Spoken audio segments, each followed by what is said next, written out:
at court dinners, a model medieval wife on paper. But then came the year 1314, when France discovered that keeping 3 princesses bored and unsupervised in a castle was a recipe for gossip, embroidery, and extramarital activities. Margaret was married to Louis, future King Louis X, a man whose charisma was often compared to boiled cabbage. Their marriage was not what you'd call thrilling, and Margaret apparently got tired of reading psalms and pretending Louis's bedtime. Stories about tax reform were seductive. Enter the Tour-Ziel affair, a scandal with a name so dramatic it sounds like a medieval soap opera. According to the accounts, Margaret and her sister-in-law Blanche started meeting 2 handsome Norman knights in secret. Where, you ask? In the Tour d'Anel, a royal tower by the Seine, conveniently private, mildly haunted, and apparently soundproof, enough for courtly whispers and less than courtly behavior. The men were eventually caught because, and this is real, they were recognized by the pattern on their pillowcases. Royal servants noticed the knights had luxury linens identical to those used in the princesses' chambers. That's right, the downfall of a queen was triggered by medieval pillow theft. No espionage, no poison, just bad laundry choices. King Philip IV, Margaret's father-in-law and reigning monarch, was not amused. The knights were tortured and executed publicly and with dramatic flair. As for Margaret, she was thrown into prison at Chateau Goya, a place about as cheerful as its name isn't. She died there 2 years later, either from illness, suffocation, or the fact that her husband wanted a clean slate before becoming king.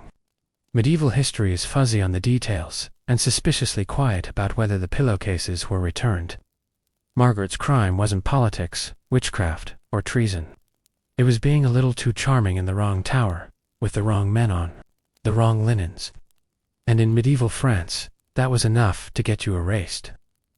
Isabella of France had everything a medieval queen could want: royal blood, a crown, expensive French shoes, and a husband she couldn't stand.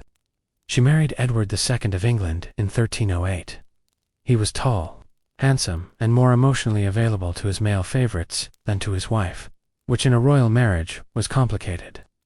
From the beginning, Isabella had competition.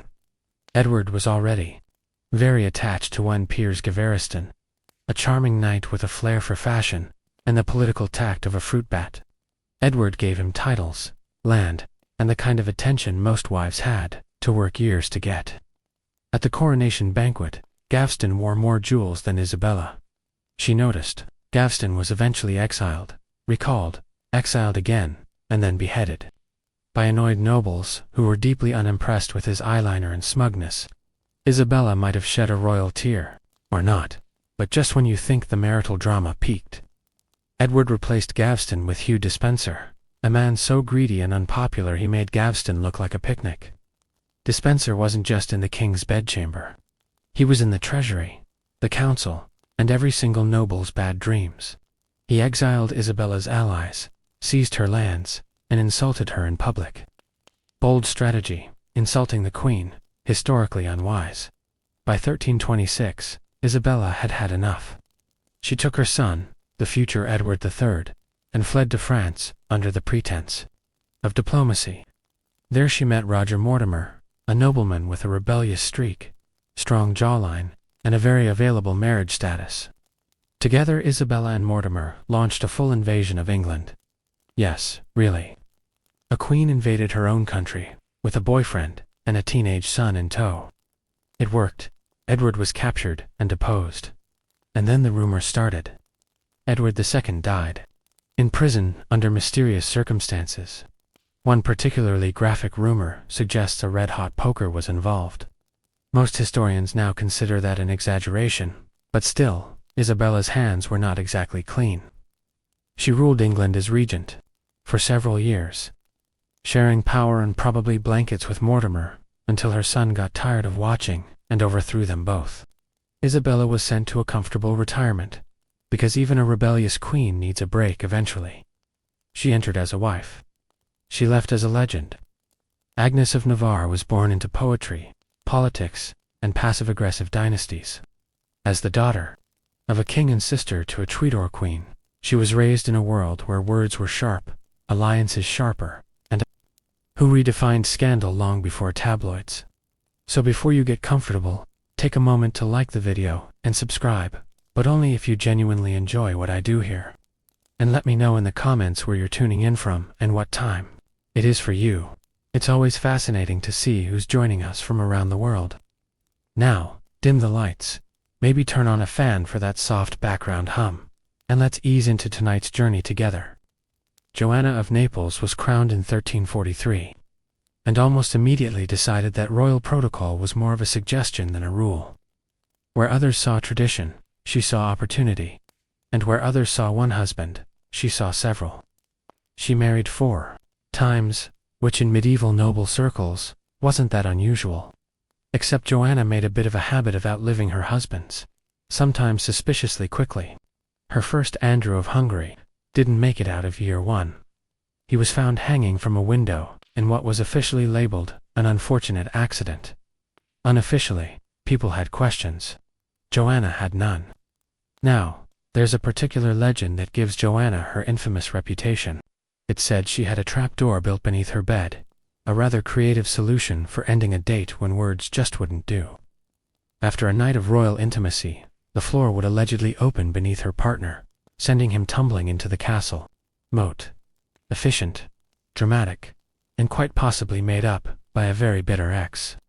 Still, the story stuck, probably because it fits her vibe. Joanna ruled Naples with elegance and a certain theatrical flair. She wasn't reckless, just selective.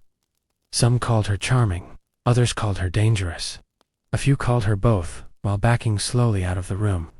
She held her own through wars, PayPal outrage, political rivals, and more than a few bedroom scandals. And through it all, she wore her crown like she wore her reputation, boldly and without apology.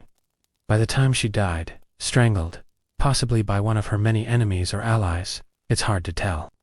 Joanna had left behind a legacy of drama, power, and enough gossip to keep Italian ballads going for centuries. Joanna of Naples wasn't just a queen. She was a headline long before headlines existed. Eleanor of Aquitaine didn't just live in the 12th century, she ran it. Queen of France, then Queen of England, and at one point, mother of 2 future kings. Eleanor didn't so much play the Game of Thrones as flip the board, drink the wine, and write a sonnet about it. She married Louis VI of France at 15. He was deeply pious, painfully awkward, and gave off strong. Married his cousin because he had no other hobby's energy. Eleanor, on the other hand, was witty, wealthy, and had the attention span of a falcon in heat. The marriage worked about as well as you'd expect.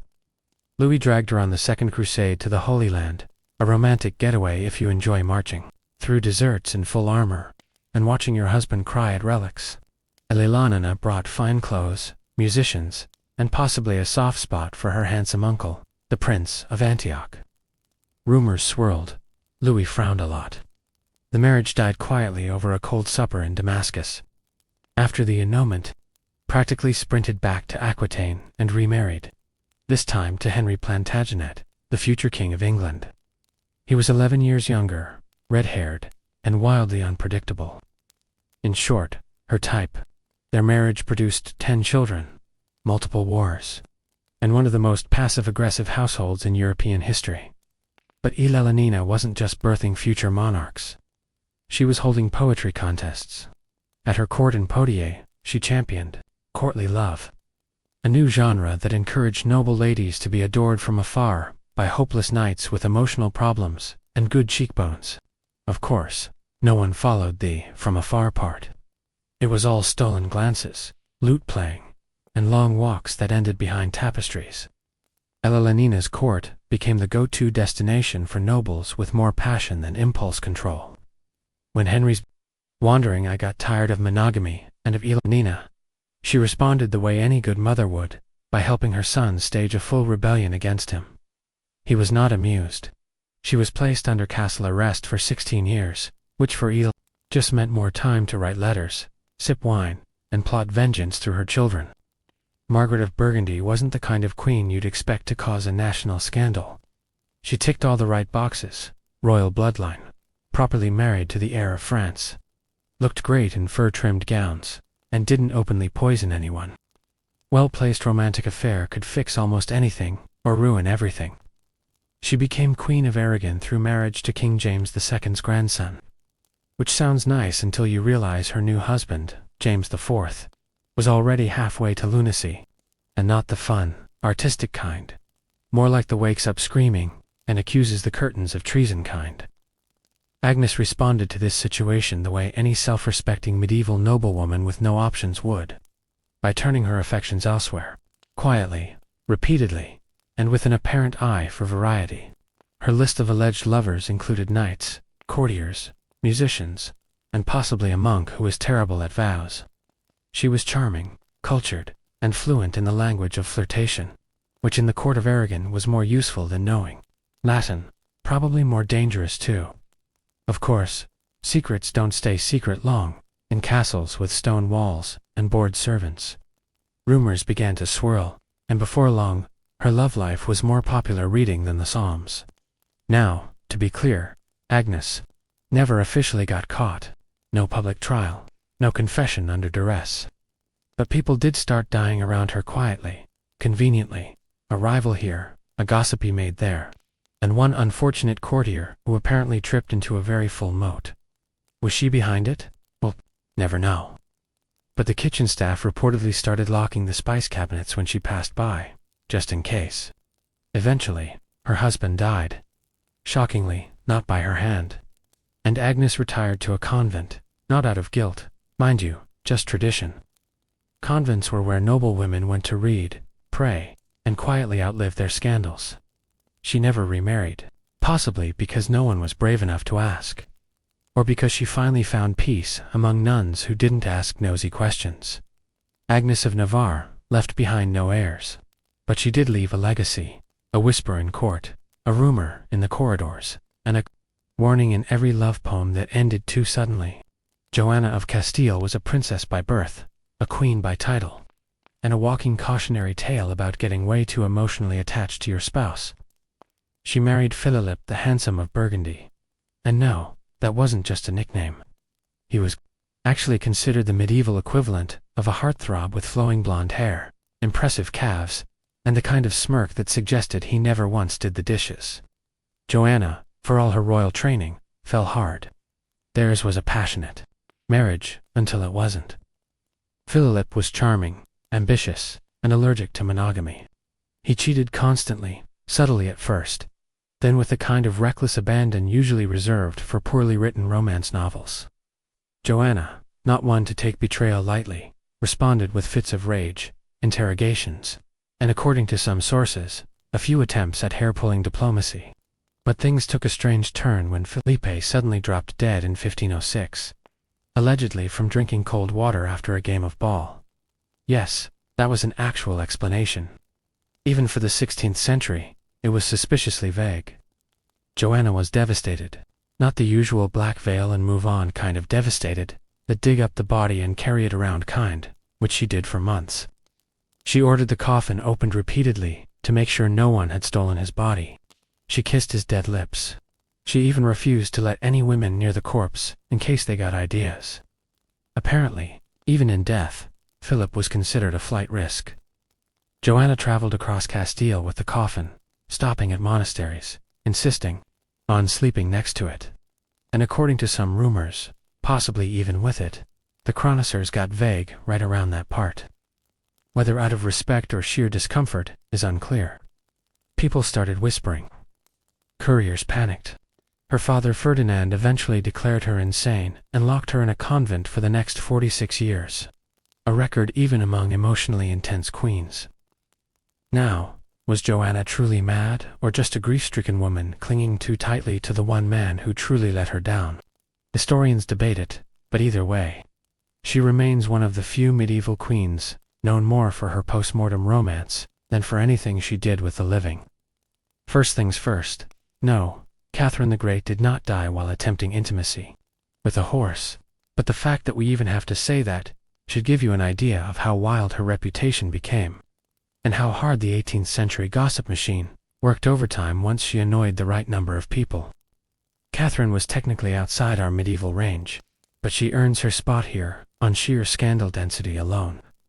born a minor German princess. She married into Russian royalty, and soon realized that her husband Peter III was less a czar, and more of a grown child with military toys and a concerning fondness for Prussia. He preferred playing soldiers to running an empire, or frankly spending time with his wife. So Catherine, as any ambitious woman in an ice-cold marriage might, looked elsewhere. She took lovers, many lovers, officers, nobles, poets, possibly a furniture maker. Some were younger, some were terrifyingly competent. One was 18 when she was 60, which honestly is less scandalous and more motivational if you think about it.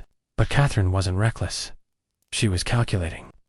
She rewarded her lovers with estates and titles, a kind of royal loyalty program.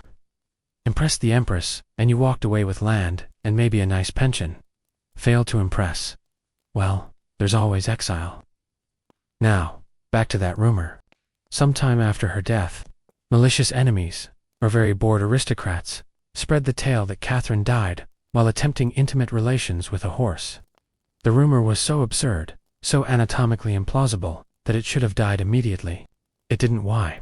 Because Catherine was a powerful woman who ruled without a man. She made reforms, crushed rebellions, and told the church to mind its own business. So naturally, the only way people could handle that was to invent a story involving livestock and architecture. In reality, she died of a stroke in bed, fully clothed with no livestock present. But the damage was done. The myth lived on, because people love scandal more than truth.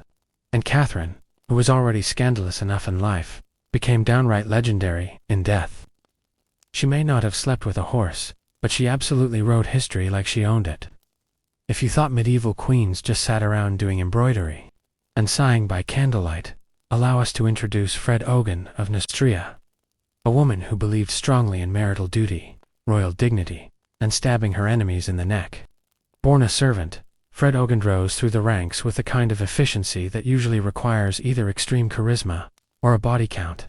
In her case, it was both. She caught the eye of King Chilperic, I of Neustria, a Frankish king who already had a wife, but not for long. His first queen mysteriously died shortly after Fredegund entered the scene. Shocking, truly. The second wife, Galvanther, was found strangled in her bed not long after marrying Chilperic. Fredegund, by then firmly in the king's favor, denied involvement repeatedly.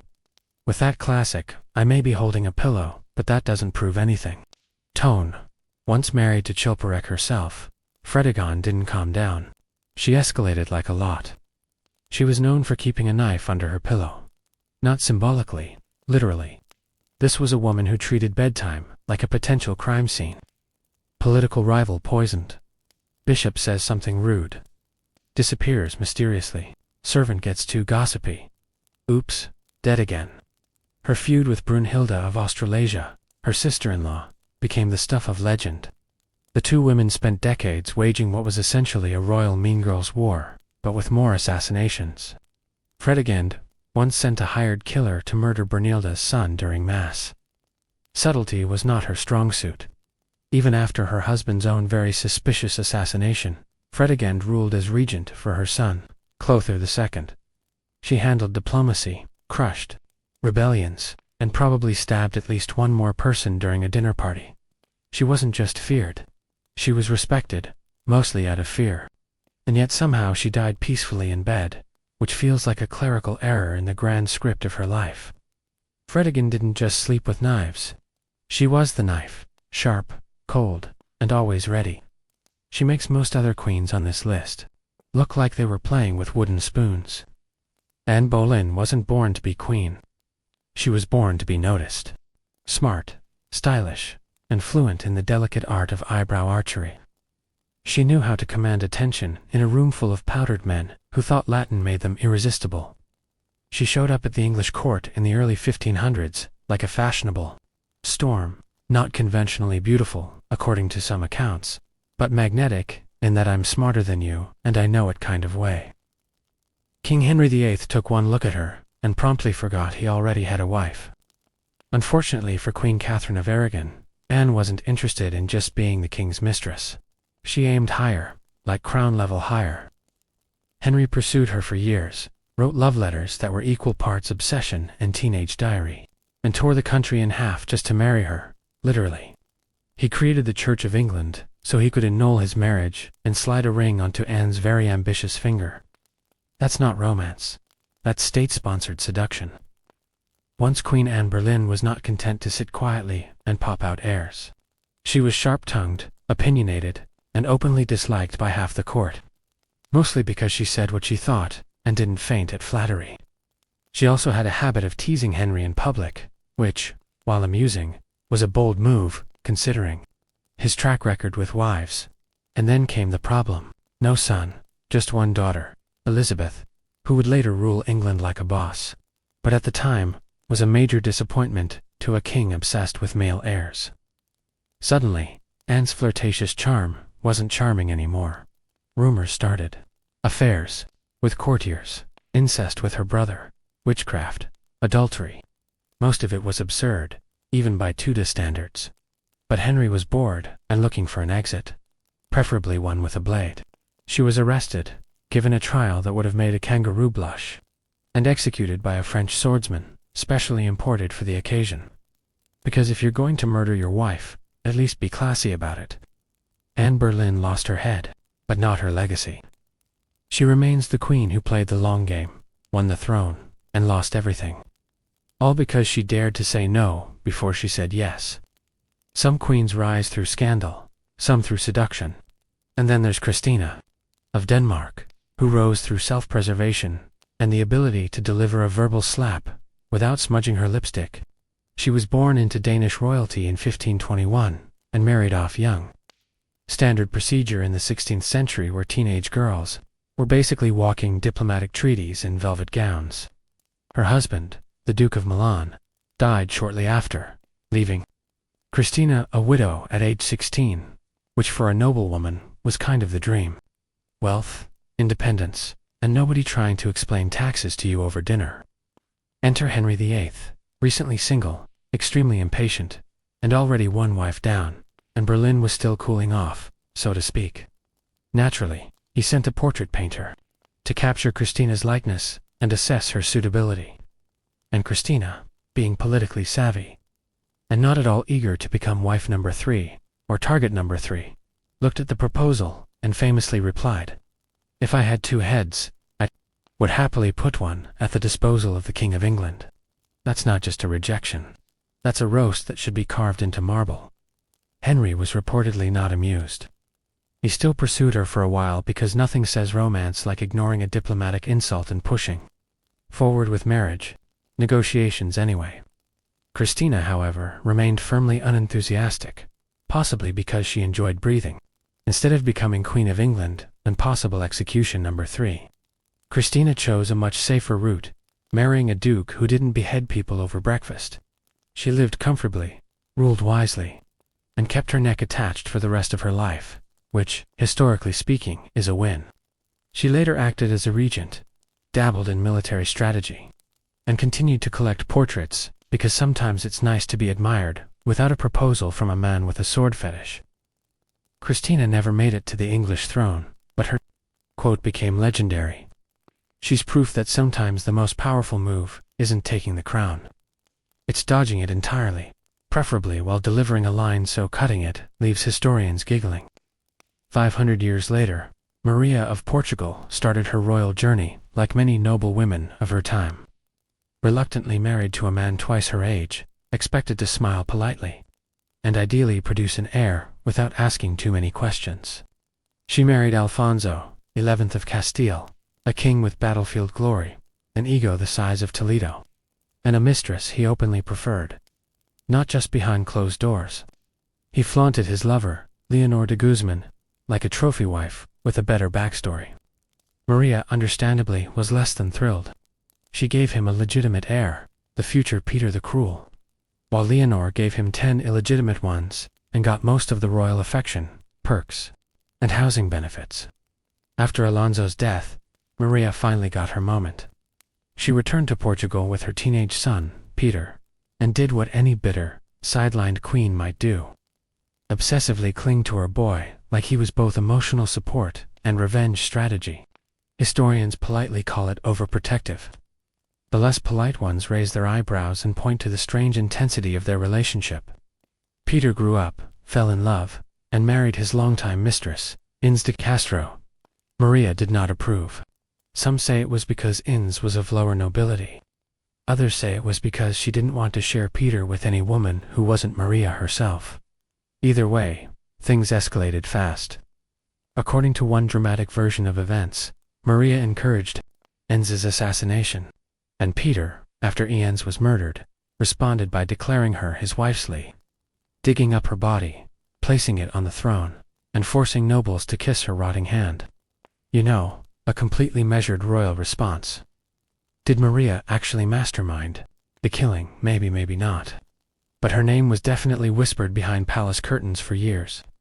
Later in life, she withdrew from politics and may or may not have started referring to herself as Empress in private. There's no proof she went fully mad, but she did spend a lot of time staring out windows and writing letters no one read. Maria of Portugal never got the love she wanted, but she did get a lifetime of palace intrigue, gossip, and the dubious honor of being remembered as the mother-in-law from medieval hell. Olga of Kiev was not a woman to cross lightly or at all, or even look at funny. When her husband, Prince Igor, was murdered by a neighboring tribe called the Drevians in 945, they made a critical mistake.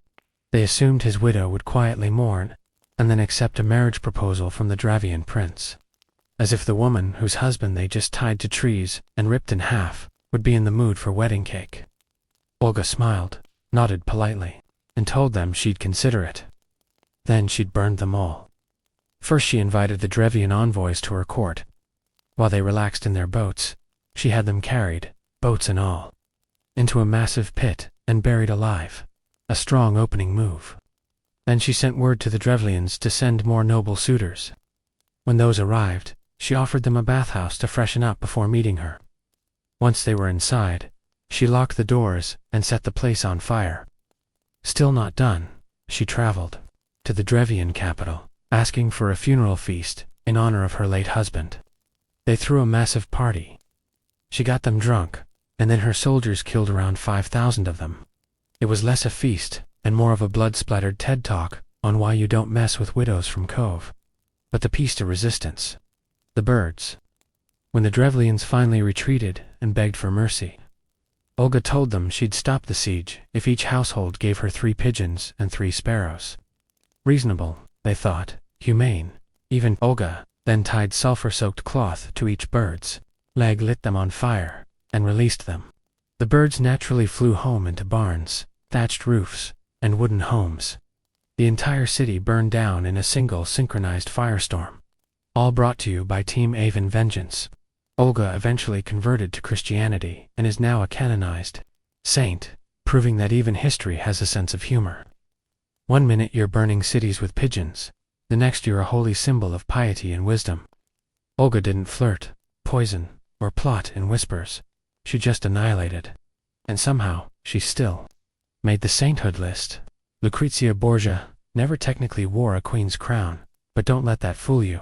She ruled hearts, bedrooms, and suspiciously timed deaths with more flair than most monarchs could manage, with a full treasury and a standing army.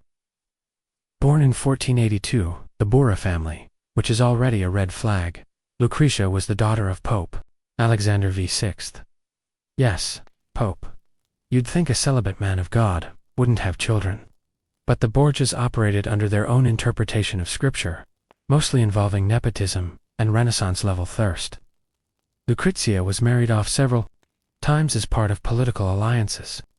Husbands tended to either die suddenly, flee in fear, or find themselves in awkward situations involving mysterious circumstances.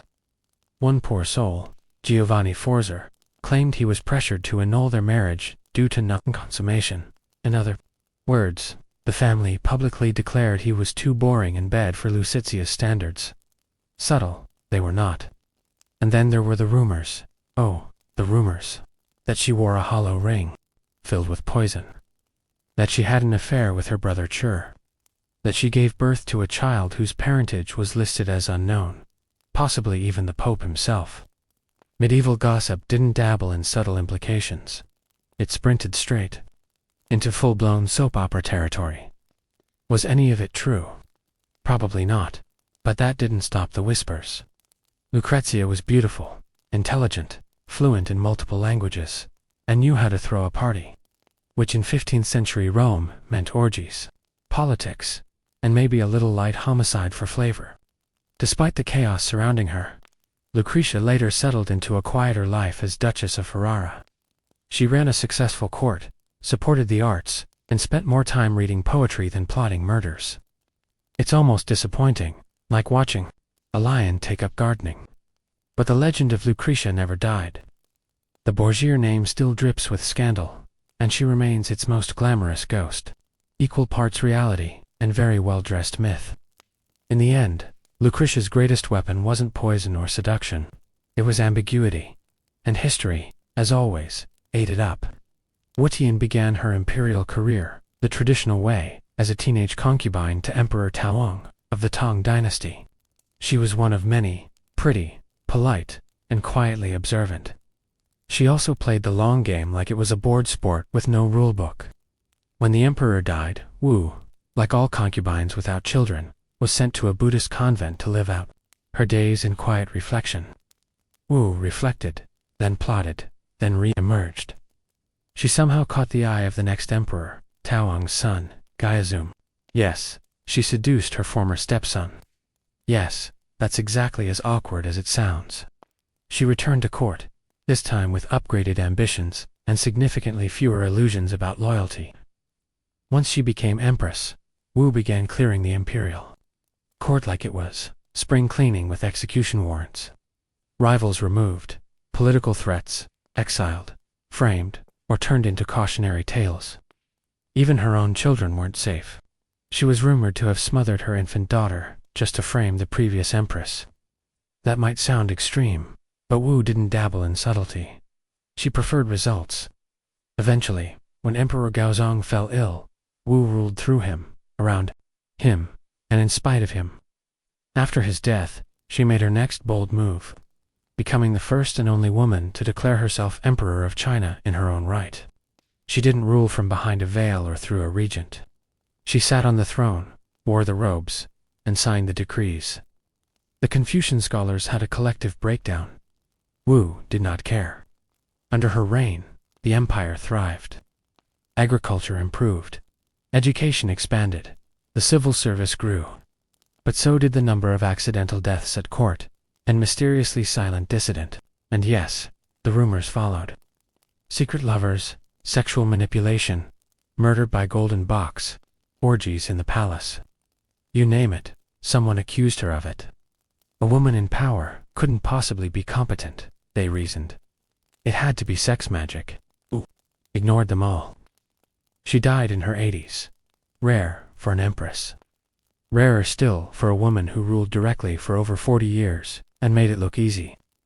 Queen Tamar of Georgia ruled during what historians call the Georgian Golden Age. But if you believe the court poets, it was also a time of spiritual enlightenment, epic war victories, and extremely poetic pillow talk. Crowned King of Kings, yes, king, in 1184. Tamar wasn't content with being a queen in name only. She styled herself as the sovereign ruler, not just the royal accessory to her husband. And when her nobles tried to saddle her with a politically safe marriage, she politely chose a drunken Russian prince with questionable hygiene, married him, and then promptly exiled him when he misbehaved, which he did a lot. After that, Tamar ruled solo. Georgia expanded its territory, flourished economically, and produced so much court poetry it could have flooded the Black Sea with verses about love, loyalty, and the divine glow of our glorious queen's cheekbone. Now, here's where things get interesting, and just a little bit spicy. Tamar's court poets, particularly Shota Rustelli, wrote epic romances so passionately devoted to her that modern scholars have raised an eyebrow or two.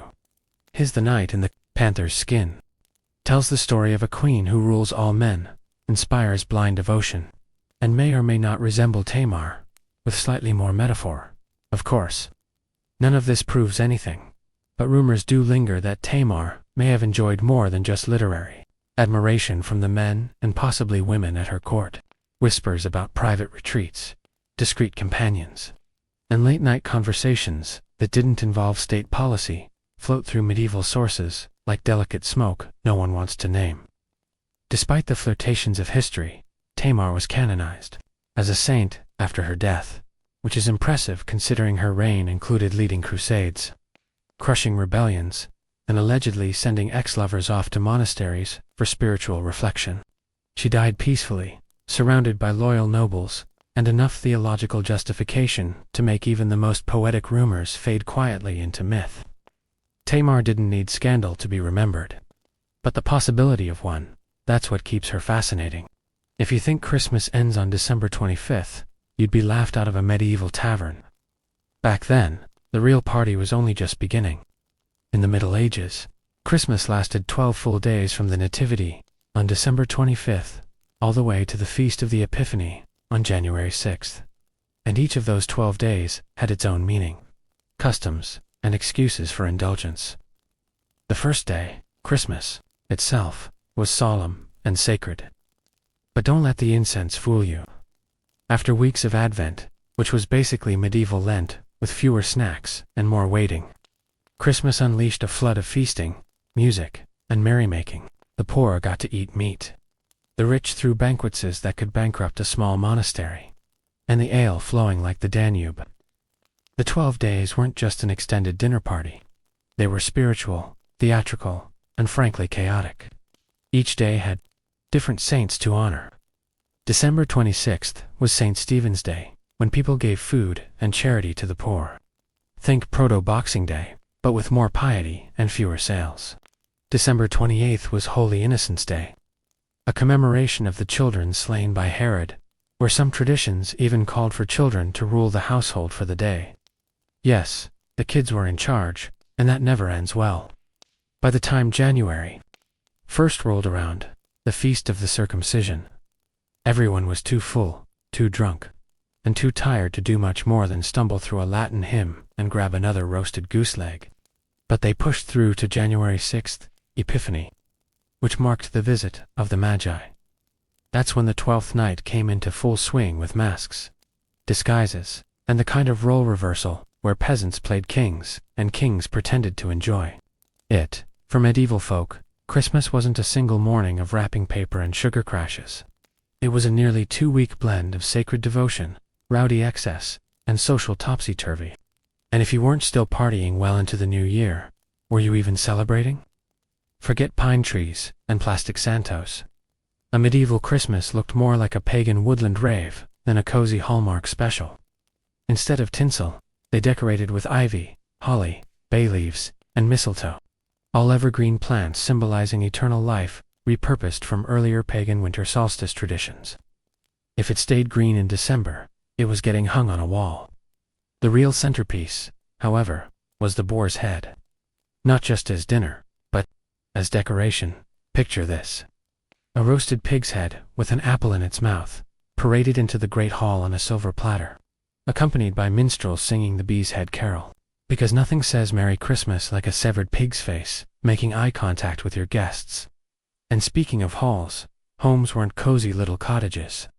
The nobility celebrated in grand halls that echoed with the sounds of lutes, pipes, and the occasional inebriated monk belting out Christmas hymns. The hall would be strewn with rushes on the floor, the walls adorned with tapestries, and the air filled with the smells of roast goose, spiced wine, and unwashed bodies.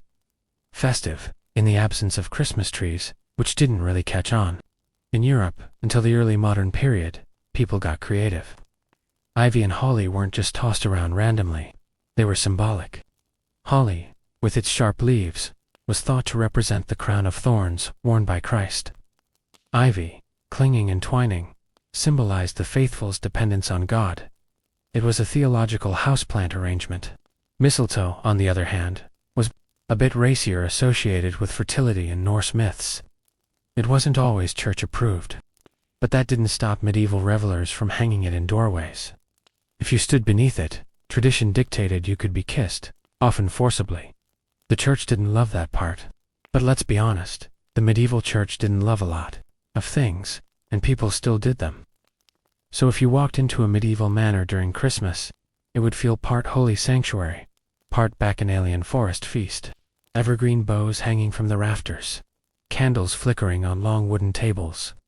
Roasted meats, sweating on trays, and someone trying to remember which corner had the mistletoe, and which one had the chamber pot. In the Middle Ages, Christmas feasting wasn't just a nice meal. It was an edible declaration of power, piety, and sheer gluttony. For the nobility, it was an opportunity to show off their wealth through a parade of absurdly over-the-top dishes. For the peasants, it was the one time of year they might get actual meat. Either way, everyone ate like tomorrow was doomsday, which, given the plague and famine situation, wasn't entirely irrational. The star of the show was often the boar's head. Yes, again, but that was just the beginning. Roasted peacocks served, in its own iridescent feathers, swan glazed with spices, pies so large they could hide a live bird, and occasionally did. There were stews thick with root vegetables, half-baked bread, sweetmeats, pottages, and satellis, elaborate edible sculptures, made of marzipan, sugar, or dough, shaped like castles, angels, or dragons. Medieval food wasn't subtle, and let's not forget the drinks. Was a hot spiced ale or cider was passed around in communal bowls. The word was literally meant be well or be in good health, but the effect was usually the opposite. Another favorite was hypocar, a spiced wine sweetened with honey and served warm. These drinks weren't just festive, they were functional. After weeks of Advent fasting, your stomach needed a little help handling the tidal wave of goose fat and barley bread. But these feasts weren't casual buffets. They were carefully staged performances. High-status guests were served first and seated closest to the fire. Lower-ranking folk got the scraps, unless you were at a monastery where equality was the rule, but the food was infinitely more boring. Still, even monks broke their vegetarian rules for Christmas. Nothing says baby Jesus is born like a leg of mutton and a jug of wine. Food was central to the medieval Christmas because it was rare to have so much of it. For much of the year, people scraped by on porridge and cabbage. Christmas was the moment the social contract agreed. Yes, let us all get uncomfortably full, together, and if you thought one feast was enough, think again. Each of the 12 days had its own meal, its own host, and often its own theme. By the time Epiphany rolled around, most celebrants were spiritually uplifted, emotionally drained, and physically bloated.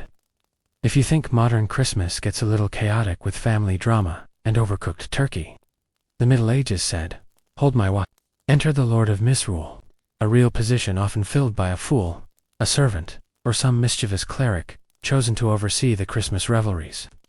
His job, turn the world upside down and make everything delightfully inappropriate.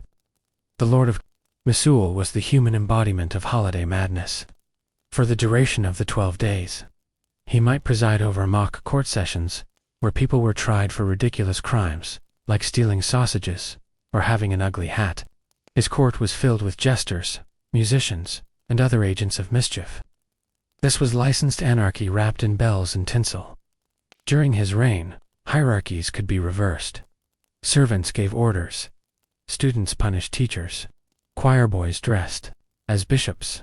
It was part carnival, part spiritual exercise in humility. Medieval people believed that flipping the social order temporarily helped reinforce it in the long run. You let off steam for 12 days, so the rest of the year could be nice and boring. Even monasteries weren't safe. Some churches elected a boy bishop on December 6th, St. Nicholas Day, who led processions and delivered mock sermons. This wasn't just for laughs, it was symbolic. The child's innocent wisdom was seen as closer to divine truth. Also, it was hilarious to watch a 12-year-old try to pronounce incarnation. The Lord of Misrule also encouraged wild dances, drinking games, and bizarre costumes. In noble courts, people wore animal masks, cross-dressed or dressed as devils, saints, or biblical figures, often all three in one room. Think of it like medieval Halloween with a Christmas playlist. Of course, the church had mixed feelings. Some clergy tried to rein it in, especially when the festivities got to. But they also understood that medieval life was hard, and letting people cut loose within limits helped keep the peace. Plus, even bishops liked a good fruits cake. So, while you might stress over holiday decor or awkward family dinners. Remember, medieval people had a designated agent of chaos running the show, and his entire mission was to make Christmas as weird, wild, and upside down as humanly possible. If a group of medieval carolers showed up at your door today, you'd probably call security. Back then, caroling was less about angelic harmonies, and more about demanding food and booze, in exchange for not making a scene. Picture it. Drunken peasants belting out tunes while waving tankers, and possibly a goose. The term carol originally meant a circular dance, accompanied by singing, and many Christmas carols started as secular folk songs, with lyrics that were occasionally a bit over time. These were adopted, rewritten, or sanitized by the church to reflect more pious themes. But even the most devout carolers knew that singing was only half the tradition. The other half was collecting your reward, where sailing was the main vehicle for this festive extortion. Groups would go from house to house, singing songs and offering a toast of was hot mulled cider or ale, and in return they expected food, drink, or money. If you didn't cough it up, the carolers might keep singing louder, or worse, improvise verses about your stinginess. Yes, they were the medieval version of Yelp reviewers, but with bells. This wasn't just tolerated, it was expected. Nobles often had food and drink ready for passing carolers, and peasants saw it as a rare chance to visit their betters, and maybe sneak a few meat pies. There was even an air of ritual to it. People believed that welcoming carolers and sharing food brought luck and blessings for the new year. Slamming the door in their faces, not advised. Bad harvests were blamed on worse manners. The songs themselves varied. Some were about the nativity, others about saints, and many were just about drinking. One popular favorite was Bring Us in Good Ale, which has a chorus that shocker requests good ale. Another classic, the Boar's Head Carol, sung as a roasted pig's head, was triumphantly carried into the hall like a meaty trophy. So, while modern caroling is a quaint nod to tradition, medieval caroling was part community ritual, part bar crawl, part low-grade shakedown, and it wasn't limited to the 12 days of Christmas. It often stretched well into January, depending on how much beer people still had.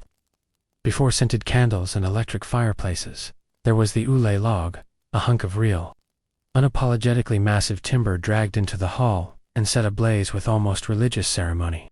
In fact, the log was so large that medieval houses often had to leave part of it sticking out of the hearth. They just shove it in further as it burned like a flaming breadstick of seasonal joy. This wasn't just about staying warm. The Yule log had deep symbolic roots, many of them suspiciously pagan. It was believed to ward off evil spirits, bring good luck, and even predict the future based on how the flames flickered.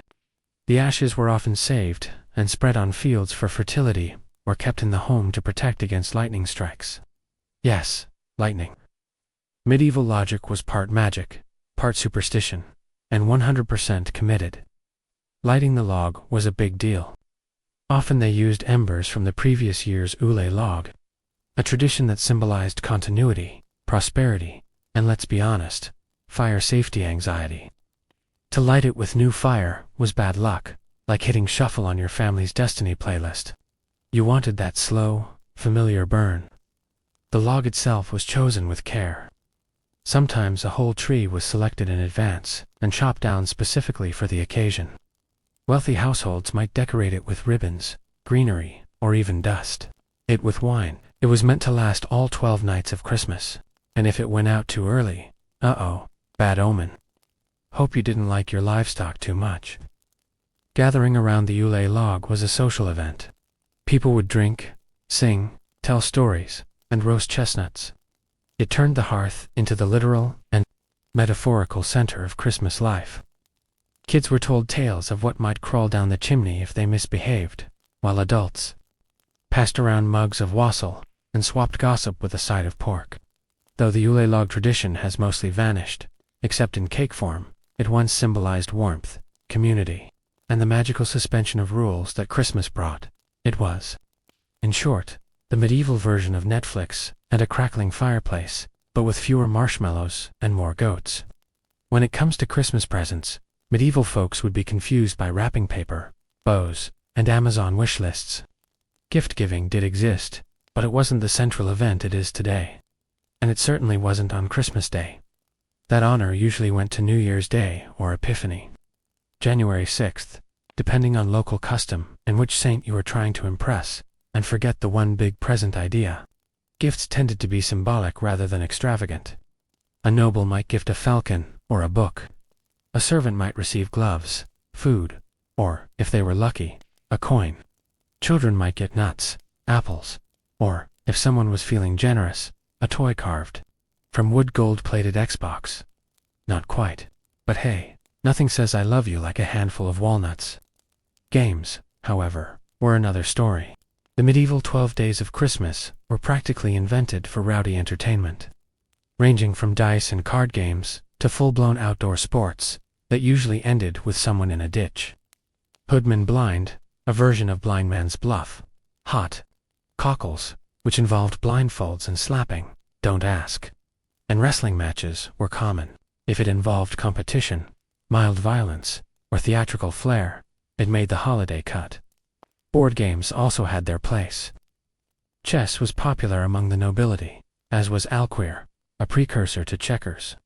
But even these were often played with a heavy mug of ale nearby, which is probably why medieval chessboards were found under tables more often than on them. For those more inclined to theatricality, there were mummers' plays, masked performances put on by roving groups of amateur actors. These were chaotic, semi-improvised dramas, often involving themes of death and resurrection, dragons, saints, and the occasional dancing devil. Think medieval soap opera, with a script written by your drunk uncle. And let's not forget charades, riddles, and riddling contests, a favorite pastime in noble courts. Losers might have to chug ale, recite an embarrassing poem, or wear something ridiculous like a pig snout tied to their nose with string, which, to be fair, still sounds better than most office Secret Santa. So while medieval Christmas gifts were modest, the spirit of play and mischief made the season rich in other ways. It was a time when laughter and games had their rightful place next to prayer and roast swan, and often got a bit more attention. Amidst all the drunken was sailing roasted boars, and men in goat costumes, declaring themselves kings for a day. There was still the matter of the birth of Christ, which was technically the whole reason for the season. In the medieval world, Christmas was both holy day and holiday, and few things captured the sacred side more than midnight mass. At the stroke of midnight, on December 25th, villagers, nobles, and monks would bundle up and trudge through the cold, often through snow and mud, to attend a solemn candlelit service. The church bells would ring, echoing over thatched rooftops and frosted fields.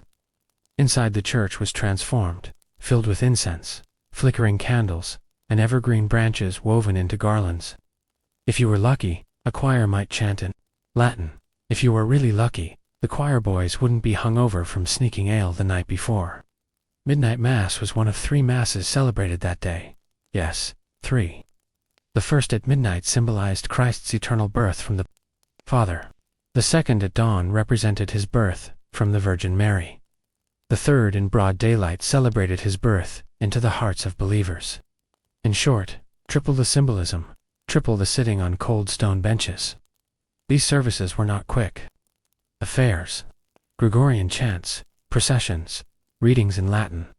And for the illiterate masses, that meant a lot of standing, nodding solemnly, and trying to figure out which saint they were supposed to be focusing on. Still, it was a major communal event. Even peasants who rarely saw the inside of a church might show up for Christmas Mass, if only to feel connected to something divine between ale-fueled revelries. Churches often staged nativity plays complete, with Mary, Joseph, angels, shepherds, and sometimes a real baby, or a loaf of bread wrapped in cloth, depending on availability and baby willingness. These plays were meant to be reverent, but often ended up with comic relief. A tradition that continues to this day, every time someone forgets their line, or a sheep escapes.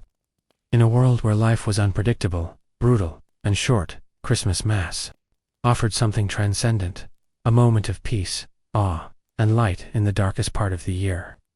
It was the anchor that held the chaos together. That, and maybe one last round of mulled wine. After 12 days of feasting, singing, drinking, and institutionalized absurdity, the medieval Christmas season ended with a final bang. The Feast of the Epiphany, celebrated on January 6th. It marked the arrival of the three magi, or wise men who came bearing gifts for the newborn Christ. For medieval folks, it also marked the moment when you had to stop pretending that eating swan in your underwear while watching Ma's perform was normal behavior. Epiphany was a major feast day, nearly as significant as Christmas itself. The churches pulled out all the stops, incense, processions, chanting symbolic offerings, and in some regions blessing the water and homes with holy chalk to protect against evil. It was the last sacred hora before the long cold slog of ordinary life resumed. But don't worry, the chaos hadn't fully burned itself out yet. In many places, Epiphany featured the 12th night celebrations, which were the most raucous of all. There was music, masking, gift-giving, and sometimes full-on theatrical madness. A king and queen of the bean were crowned, chosen by who found a dried bean or pea hidden inside a cake. The lucky finder got to rule the feast, boss people around, and wear a paper crown. It was part satire, part social catharsis, and part excuse to yell, "All hail, the Pea Queen." The food on Epiphany was as grand as ever: roast meats, pies, and especially the 12th cake, ancestor to today's king cake, usually filled with dried fruit, sugar, and a few questionable surprises. At this point, everyone was bloated, possibly hungover, and vaguely aware that Lent would eventually ruin everything. For children, Epiphany was sometimes the day for receiving gifts, a reflection of the Magi bringing gold, frankincense, and myrrh. For adults, it was the last socially acceptable day to flirt with a jester or wear a devil mask to church. And when the feast was over, the decorations came down, the Ule log was extinguished, its ashes often kept for good luck, and people returned to their usual lives of toil, prayer, and trying not to die of dysentery. The medieval Christmas season was over.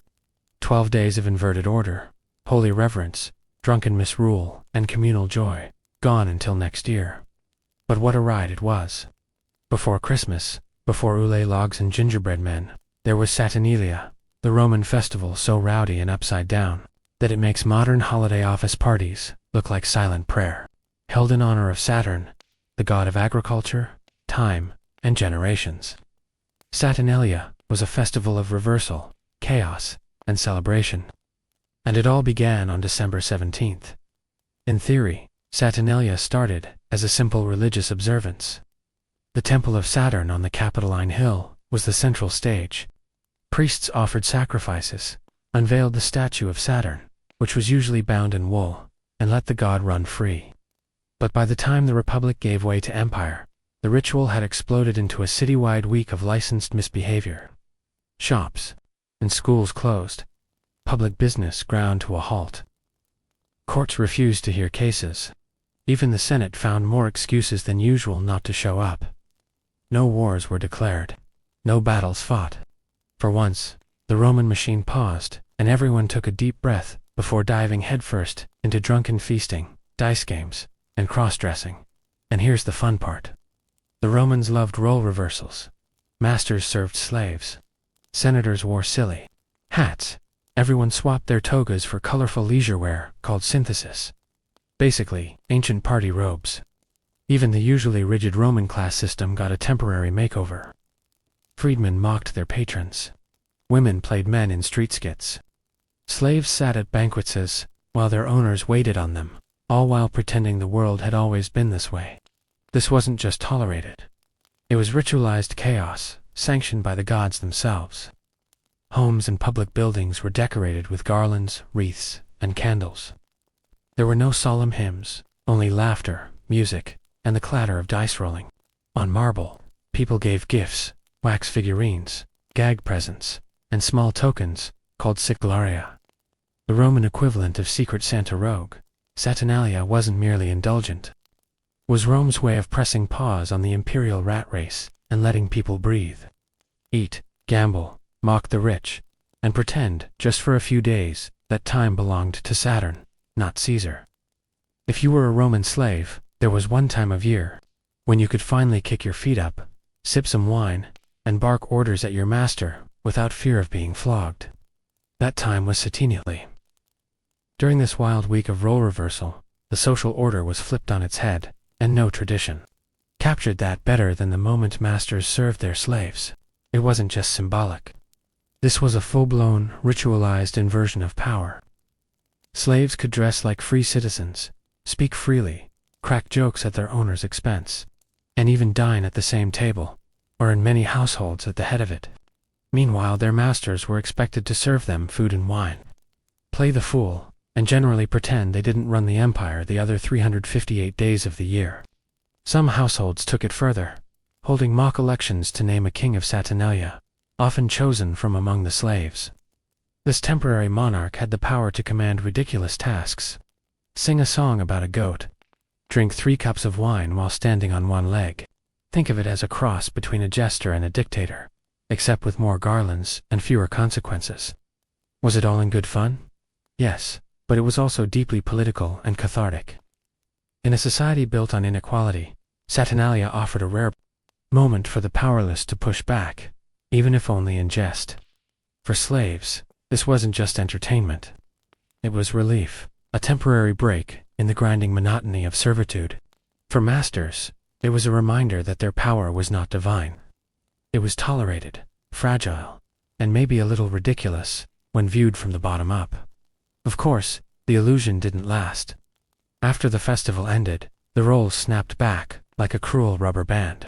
But for those few days, laughter replaced commands, satire replaced fear, and Rome, for all its grandeur, remembered what it was like to let go of control and to laugh at itself. It was, in a way, Rome's pressure valve, a moment of rebellion that made the strict order of daily life slightly more bearable. If there was ever a time in Rome to break the rules loudly and with wine-stained tunics, it was. Gambling, normally frowned upon in polite society, became not only acceptable, but expected. Men, women, and even children grabbed dice or knucklebones and bet coins, food, or ridiculous dares. Even slaves, who were usually banned from betting, altogether joined in on the action, and sometimes even cleaned out their masters' purses. Taverns overflowed, private homes became mini casinos, and the clatter of dice on marble floors was practically the background music of the season. Roman dice games weren't just about luck. They were about rebellion. Playing them openly during Saturnalia was like publicly declaring, "For this 1 week I answer to no one, not even Jupiter." And of course, no Roman festival would be complete without enough alcohol to flow too. GI wine flowed freely, often mixed with honey, spices, or herbs, which made it taste more like medicine, but also like something that needed to be consumed in bulk. There were no toasts to moderation. People drank to Saturn, to freedom, to each other, and often to the ceiling. Drunken singing in the streets, absolutely. Public dancing, yes. Wearing wreaths made of ivy and stumbling into a fountain, practically encouraged. Saturnalia gave Romans an excuse to behave like the exact opposite of their usual stoic, virtue-obsessed selves. Respectable citizens wore bright robes instead of white toggers. Senators played the lyre badly in public. Women told dirty jokes and were applauded for it. Chastity, seriousness, and control were tossed out the window with the same enthusiasm as yesterday's bread. Some even called Saturnalia the best of days because it allowed people to be their truest selves, messy, loud, emotional, and slightly off-key. The wild behavior wasn't seen as sinful. It was seen as necessary. Just as the earth needed to be tilled and let rest, so too did the Roman spirit. And for that 1 week, it was perfectly acceptable to be irresponsible, gloriously, unapologetically irresponsible. After all, what was the worst that could happen? You'd just go back to being a respectable citizen next week. At the heart of the Saturnia, madness was a crowned fool with too much power and not enough sense, the king of Saturnalia, sometimes called the Lord of Misrule. This temporary monarch was chosen, often from the lowest social ranks, or even a slave, to preside over the festivities like a drunken god in a laurel wreath. The role's simple command: chaos. Once crowned, the king could issue ridiculous, often humiliating orders, and everyone was expected to obey. Dance like a donkey. Sing a love song to that fruit bowl. Recite Cicero while hiccuping. Guests at the feast had to follow through, or else risk being laughed off the couch. This wasn't just a gag. It was ritualized subversion. The king was meant to embody the spirit of Saturn himself. Freedom, fertility, disorder. By putting the least powerful person in charge, Romans, symbolically, overturned their strict social order. The master became servant, and the fool became sovereign, just for a little while. And in that topsy-turvy kingdom, the laws of dignity did not apply. The choice of king was often made by hiding a bean or coin inside a cake. Whoever bit into it became royalty for the night. This tradition would later echo through Europe as the king cake custom during Epiphany and other winter feasts. But the Romans weren't thinking about Christian holidays. They were thinking about who looked funniest in a crown made of vines.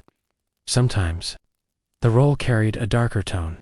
In earlier centuries, it may have been tied to older, grim fertility rites where the mock king might actually be sacrificed at the end of his reign. Thankfully, by the imperial period, the worst fate awaiting the king of Saturnalia was a pounding hangover and some very embarrassing stories. And when the festival ended, so did the king's reign. The fool took off his crown.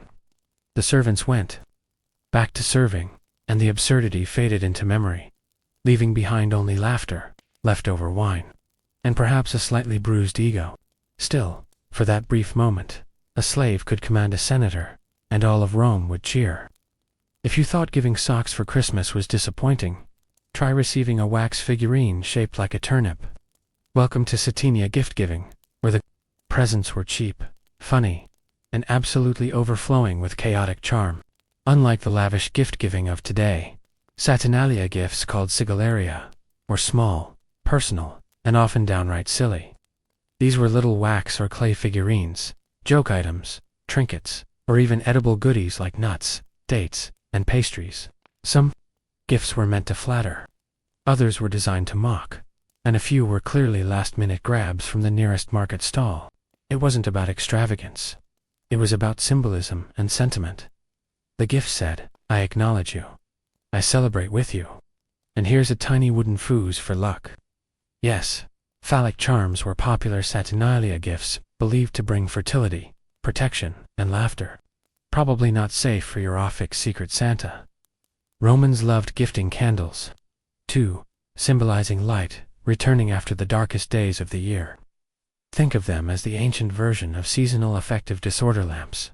And handwritten verses or witty jokes were also common, making this the one time of year when being a sarcastic poet actually paid off. Children, of course, loved Saturnia. It was one of the rare times they were not only indulged with sweets and toys, but also allowed to participate fully in adult festivities. Gambling, joking, even bossing their elders around for fun. For a Roman kid, this was basically winning the cultural lottery. But just because the gifts were modest, didn't mean they weren't meaningful. A thoughtful sigillarium could reflect your relationship, your sense of humor, or how much wine you'd already had when you picked it out.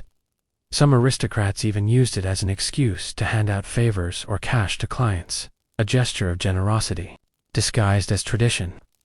Gift-giving usually happened on or around December 19th during the height of the celebrations.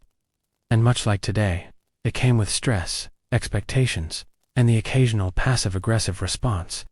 "Oh, another walnut figurine. How original." So, next time you're stressing over holiday shopping, remember the Romans kept it simple. 1 week of jokes, trinkets, and phallic candles, and nobody asked for a gift receipt. If Saturnia had a dress code, it was do the opposite of what you normally would. In a culture obsessed with dignity, tradition, and clean tuckers, this was the week when everyone threw on party robes, messed up their hair, and wrapped themselves in ivy. Literally, forget crisp white toggers. During Saturnalia, Romans wore the synthesis, a colorful informal robe, usually reserved for dining at home. It was like showing up to a black tie gala in a bathrobe, and everyone clapped.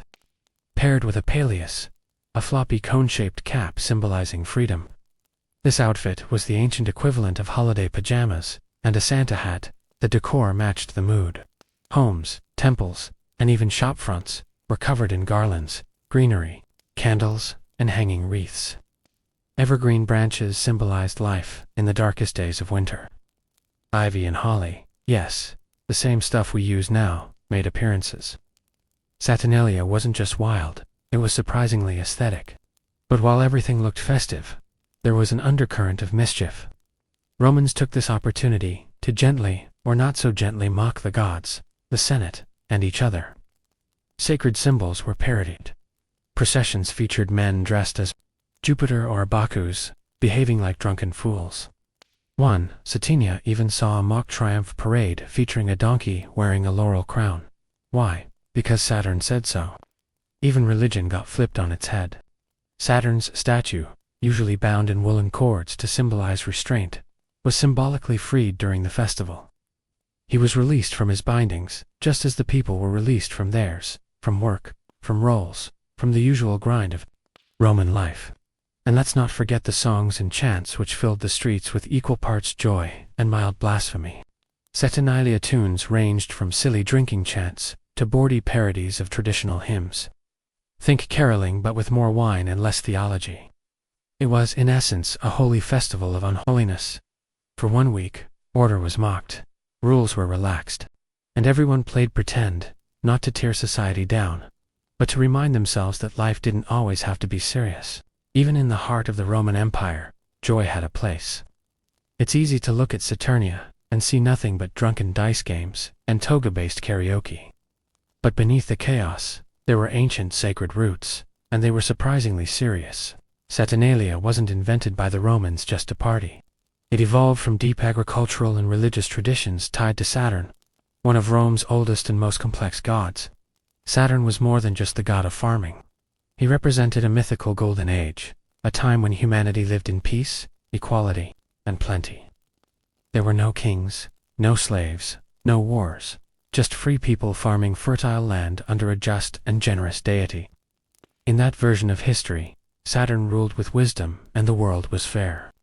By the time Rome built the Temple of Saturn in the Forum in 497 B.C., the Golden Age was long gone, but people still longed for it.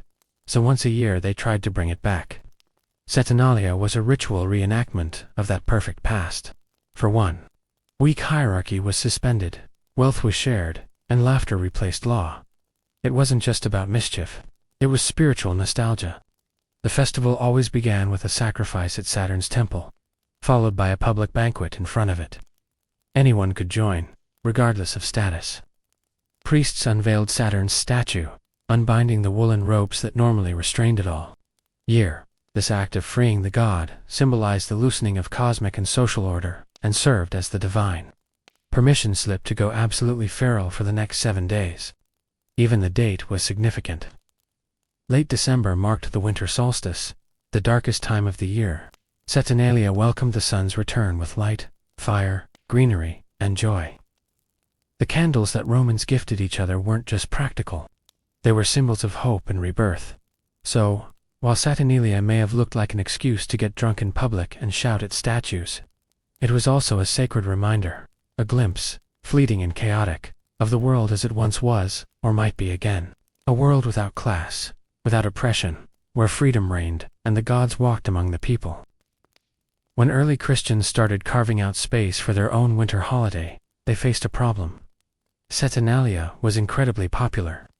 You can try preaching humility and spiritual rebirth all you want, but if the neighbors are across the street, wearing ivy crowns, gambling, and handing out nuts, people might start rethinking their weekend plans. So what did the church do? It borrowed liberally. While Saturnalia was gradually phased out as the empire Christianized, many of its traditions didn't die, they just rebranded. The date of Christmas, set on December 25th, conveniently overlaps with the Roman festival of Sol Invictus, the unconquered sun, which itself followed right on the heels of Saturnia. Whether by coincidence or strategy, the timing aligned perfectly. And with that timing came some carryovers. Gift-giving, Saturnalia, decorating with greenery and candles.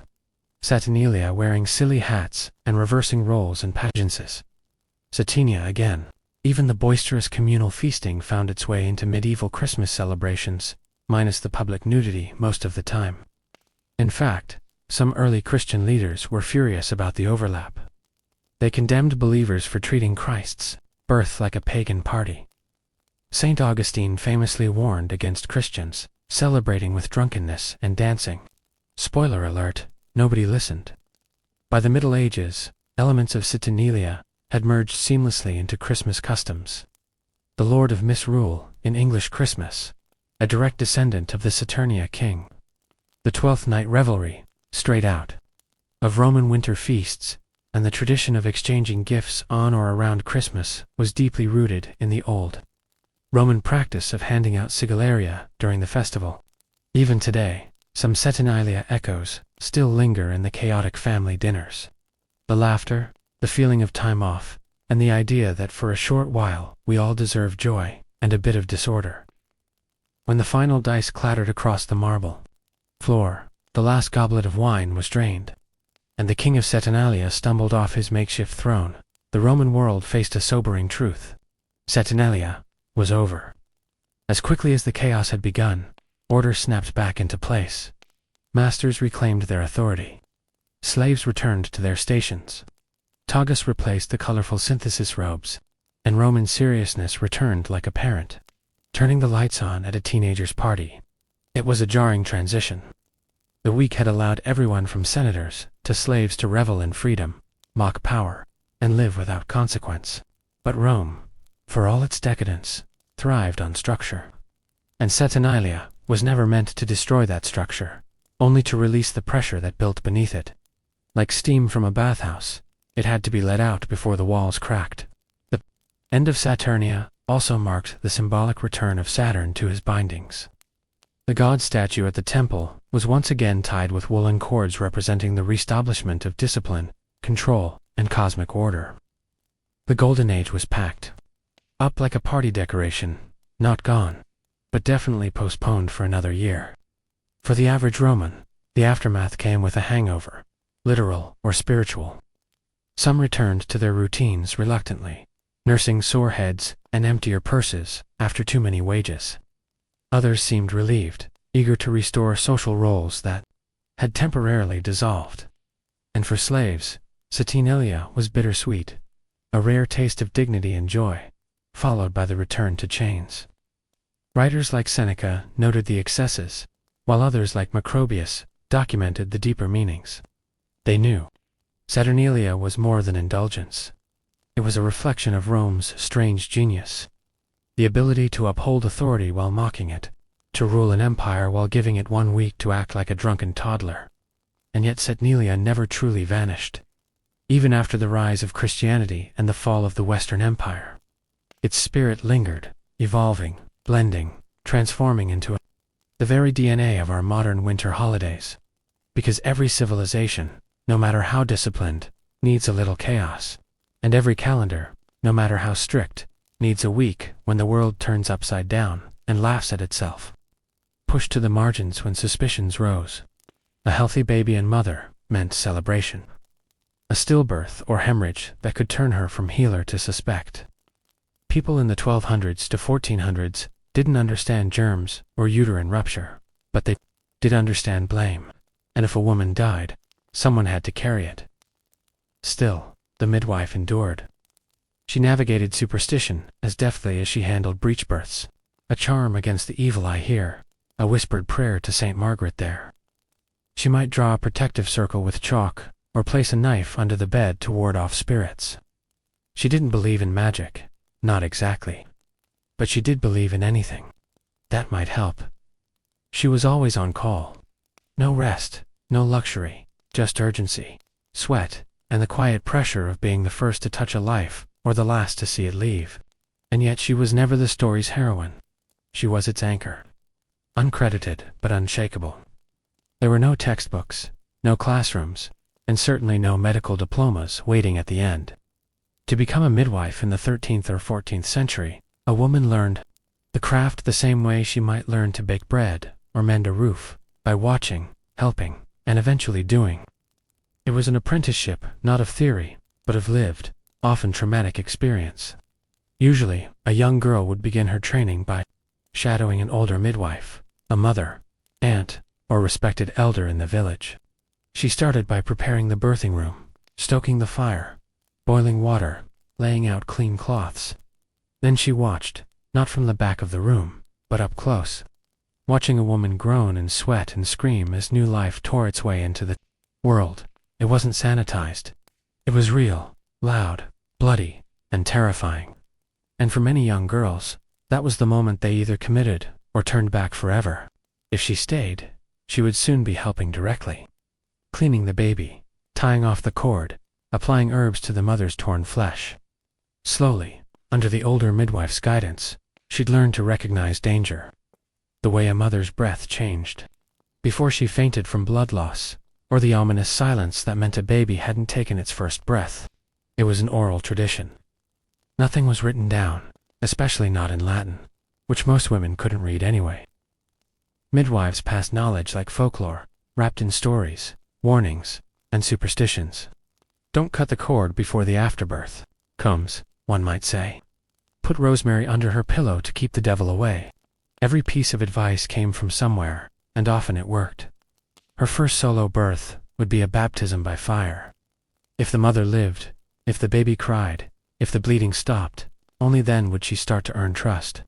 And it wasn't just about technique. A midwife needed nerve, compassion, and the ability to stay calm while others panicked.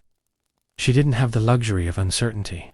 By the time she was accepted by the village, she would already have held life in one hand and death in the other. And still, she would show up at the next birth with chapped hands, aching joints, and eyes that had already seen too much. A medieval midwife didn't have scalpels, forceps, or antiseptic. But that didn't mean she came empty-handed. Her toolkit was humble, improvised, and carried with the quiet confidence of someone who'd used it 100 times before. It was a mix of natural remedies, superstitious protections, and hard-earned instinct. First came the herbs, the midwife's version of a medicine cabinet. She knew which ones could ease pain, which could stop bleeding, and which could coax a reluctant uterus into action. Pennyroyal, mugwort, yarrow, and shepherd's purse were among her favorites.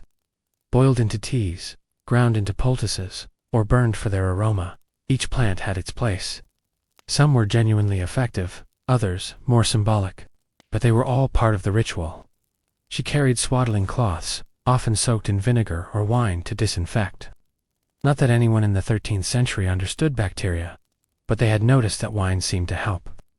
She also brought oil, usually olive or almond, to massage the mother's belly or ease tearing. A small sharp knife or pair of shears was used to cut the cord. And if the child wasn't breathing, the midwife might suck mucus from its nose or swing it gently to stimulate a cry. Then there were the charms and talismans. Not everyone approved, especially the church, but most women preferred to hedge their bets. A small carved image of Saint Margaret of Antioch, patroness of childbirth, might be placed near the bed. Some midwives wore protective amulets around their necks. Others etched crosses into the lintel, or slipped iron needles into the straw mattress to keep evil spirits at bay. Midwives also relied on positioning and touch. They learned how to feel the baby's position through the belly, how to turn a breeched child by hand, and how to reposition a laboring woman to relieve pressure or restart a stalled birth. There were no fetal monitors, no ultrasounds, just intuition, observation, and deep physical familiarity with the female body. In the face of blood, fear, and screaming pain, the medieval midwife had only what she could carry and what she had carried in her memory. That was enough. Childbirth in the medieval world was not a gentle affair. It was loud, painful, unpredictable, and far more dangerous than most people today can imagine. The midwife stood at the center of this storm, not as a doctor in control, but as a witness and guide, trying to steer two lives through a needle's eye with nothing more than her hands and her resolve. Medieval births often took place in dimly lit, smoky rooms, sometimes with a fire roaring and windows shuttered to keep out evil spirits. Women gave birth, not lying down, but squatting or sitting on a birthing stool, surrounded by female relatives, neighbors, and perhaps a servant or two. Men were usually banished. The space belonged to women, and the midwife ruled it like a quiet queen. The midwife watched for signs, the way the woman breathed, how the belly shifted, the look in her eyes. When the pain changed from early contractions to something deeper, she knew how to listen for silence. Silence could mean the baby was stuck, or the mother was bleeding too much. She moved quickly but calmly, issuing orders in a firm tone, her fingers always working. When things went well, the child came cleanly. The mother's tears turned to laughter, and the room filled with relief. But often the midwife had to act fast. A hemorrhage meant stuffing clean rags, or even her own hand into the womb. A baby not breathing. She'd try rubbing, warming, swinging, even breathing into its mouth. Not from science, but from tradition and desperation. Stillbirths and maternal deaths were common. When they happened, the midwife didn't cry. She cleaned the mother's body, wrapped the child, and said a prayer. If the baby was dying and not yet baptized, she'd perform an emergency baptism herself, often using wine or even saliva if no holy water was on hand. That one act, forbidden by the church, but widely practiced, might save a soul in the eyes of the grieving. Midwives were not miracle workers, but they fought like warriors against pain, against blood loss, against the shadow of death hanging just outside the cottage door. And sometimes they won. And that was enough to keep going. In the Middle Ages, the line between life and death was razor thin, and nowhere was it more visible than in the hands of the midwife. She didn't just deliver babies. She sometimes baptized them too. And that put her in a strange and delicate position, part healer, part spiritual gatekeeper, part scapegoat. The church taught that unbaptized babies couldn't enter heaven. They were doomed to limbo, not punished, but forever cut off from divine light.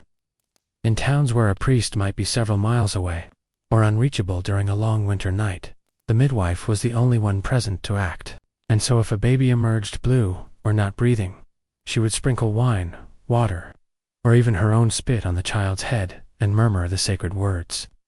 I baptize thee in the name of the Father, and of the Son, and of the Holy Ghost. Technically, this wasn't allowed.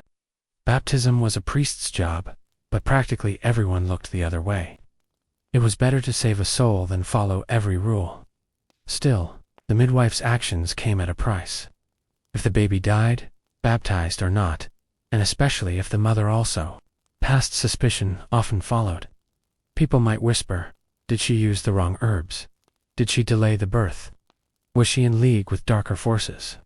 The line between folk knowledge and witchcraft was as blurry as the boundaries of theology. And because midwives used herbal remedies, incantations, and charms that weren't always sanctioned by the church, they were vulnerable to accusations. A woman who had saved dozens of lives could be turned into a suspect by a single bad outcome. Worse, if the baptism failed or wasn't performed at all, the grief of the family could curdle into rage. The midwife might be banned, punished, or even reported to local authorities. For many women in her role, especially in towns where superstition ran hot, just doing her job could put her at risk. And yet, she continued, because while everyone else panicked over theology, the midwife knew what really mattered. The scream of a living child, the rise and fall of a mother's chest, and the simple sacred relief of another soul safely born. The medieval midwife lived in a constant balancing act, not just between life and death, but between faith and suspicion. On one side stood the church, with its priests, rituals, and male-dominated hierarchy. On the other stood the midwife's folk knowledge, herbal law, and the quiet power of women's community wisdom. Knowledge passed from mother to daughter, never written, always watched. The church had mixed feelings about midwives. They were necessary, yes. No male priest was going to deliver a baby in a peasant's hut, but they were also feared. Why? Because they operated outside the church's direct control. They handled births alone. They made decisions about baptism. They whispered prayers that weren't always Latin. Some clerics tried to bring midwives under official sanction. In some dioceses they were forced to take oaths, promising never to use magic, never to perform abortion, and never to speak blasphemy in the birthing room. Others were interrogated, or denied communion, if there were rumors, or simply if a baby died on their watch. Yet most midwives weren't heretics or witches. They were practical women trying to help mothers survive childbirth with the tools they had. Yes, they knew about herbs that could end a pregnancy, or salves that soothed fevers. But they weren't stirring cauldrons in the woods at midnight. They were boiling water in kitchens, tying cords with trembling hands, and facing the screams of labor alone. That didn't stop accusations. In the later 14th century, especially as Europe entered the pre-Reformation period, Fear of witches began to rise, and midwives with their hands-on knowledge of the female body became easy targets. Some were blamed for miscarriages, deformities, even infertility. If a birth went wrong, people asked, was it the mother's sin, or did the midwife let the devil in? The irony. The very practices that kept women alive, herbal remedies, quiet chants, protective charms, were the same ones that might get her branded a witch. So the midwife walked a careful line. She crossed herself before placing a charm, mentioned saints, while mixing herbs, and made sure every act of healing looked like a prayer. She wasn't just delivering babies. She was delivering herself from suspicion every single time. In an age when women were mostly confined to the background, the birthing room was one of the few places they truly ruled. No men allowed unless things went catastrophically wrong. Here, in the tight, sweaty confines of a peasant's home or a noblewoman's chamber, the midwife presided over a world built by women for women, and it was held together by pain, prayer, and the power of companionship. Birth was not a solitary experience. Women gave birth surrounded by a birthing circle, a trusted group of female neighbors, a sister, an aunt, maybe even the local alewife or healer. These women weren't there just to watch. They helped hold the mother up, massaged her back, brought hot cloths, whispered encouragement, and sang old songs, lullabies meant for unborn ears. At the center of it all stood the midwife, directing, guiding, commanding with quiet authority. She wasn't always gentle. Sometimes she had to shout over screams, slap a face to bring a woman back from panic, or bark orders for more hot water. But she also knew how to soothe with a glance, a story, or a worn-down charm passed from hand to hand. This circle of women was more than practical. It was spiritual armor. Labor was dangerous. It could kill. So, the presence of familiar, trusted faces helped the laboring mother stay grounded. Midwives sometimes led group prayers or chants, or even staged rituals of protection, binding a ribbon around the mother's wrist, lighting candles to the Virgin, or pouring wine, onto the earth to appease whatever spirits might be lurking nearby. And when the baby finally arrived, wet, wailing, alive, it wasn't just the mother who rejoiced. The whole circle cheered, wept, and crossed themselves. There was laughter, relief, maybe even bread and ale passed around if things had gone well. In a world that rarely offered women control, the birthing room was a rare realm of female power, and the midwife was its guardian, not just of the baby, but of the bonds between women, woven through centuries of shared knowledge, whispered secrets, and fierce love. Being a medieval midwife wasn't a calling born of wealth. It was grueling, thankless, and often unpaid, or at best compensated in bread, chickens, or promises. And yet, for many women, it was one of the few respectable ways to gain status, purpose, and a modest livelihood in a society that offered them almost none. Most midwives were not part of the nobility. They were peasant women, tradeswomen, or widows who had built up reputations over years of service. In cities, some gained local fame, even being appointed as official parish midwives. But in villages, they were often treated as half-healers, half-helpers, expected to serve whenever summoned. Payment, when it came, was inconsistent. In wealthier towns, some women received small sums of coin or gifts of wine, wool, or candles. But more often, payment was a promise. We'll give you a chicken at harvest, or you'll get bread from the next bake. And if the child or mother died, that promise could vanish, or worse, turn into accusations or cold silence. Despite this, a good midwife could build a quiet kind of power. She was respected, feared, needed. Women trusted her more than any priest, especially when the pain of childbirth hit, and no male authority could offer comfort. Over time, if she avoided scandal and built a record of successful births, she became part of the village fabric. The one women whispered about with awe, the one they called even before their labor started. Some cities, particularly by the late 1300s, began to formalize midwifery. In places like France and parts of Germany, midwives were occasionally examined or licensed by male physicians or clerics, a dubious mix of medicine and moral policing. But even then, they were rarely paid well. The status was symbolic. The risk, very real. And yet, despite the exhaustion, the irregular income, and the suspicion that always lingered nearby, the midwife remained. She didn't do it for coin. She did it because no one else would or could, and because each healthy birth, each baby's first cry, was a small, sacred victory that belonged to her and no one else. The life of a medieval midwife rarely ended with accolades or gravestones. No statues were carved in her honor. No books bore her name. Yet for hundreds of years, she was the quiet guardian of life, guiding generations into the world with her worn hands and weathered wisdom, and disappearing just as quietly when her work was done. Many midwives died poor and anonymous with no formal training, no titles, and often no surviving family. Their stories faded unless preserved in parish records, court documents, or whispers. Some were buried with gratitude. Their herbs and tools passed on to apprentices. Others were forgotten, or worse, remembered only if they were accused of wrongdoing during their final years. Yet their impact rippled silently through history. Every woman who survived childbirth in a mud-floor cottage or cold stone hall, her life to one of these women. Every healthy baby placed into swaddling cloths had first felt the hands of a midwife, hands that had already delivered dozens, perhaps hundreds before. Their knowledge, even without books, persisted. It passed through generations like folklore, which herbs to use, which prayers to whisper, which positions to try when labor stalled. The church may have tried to control them. Physicians may have dismissed them, but women remembered, mothers remembered. And so their legacy lived through lineage, not letters. By the 15th century, formal medicine began to tighten its grip. Male physicians entered the birthing room. Midwifery, once the sole domain of women, was gradually redefined by men with degrees in Latin diagnosis.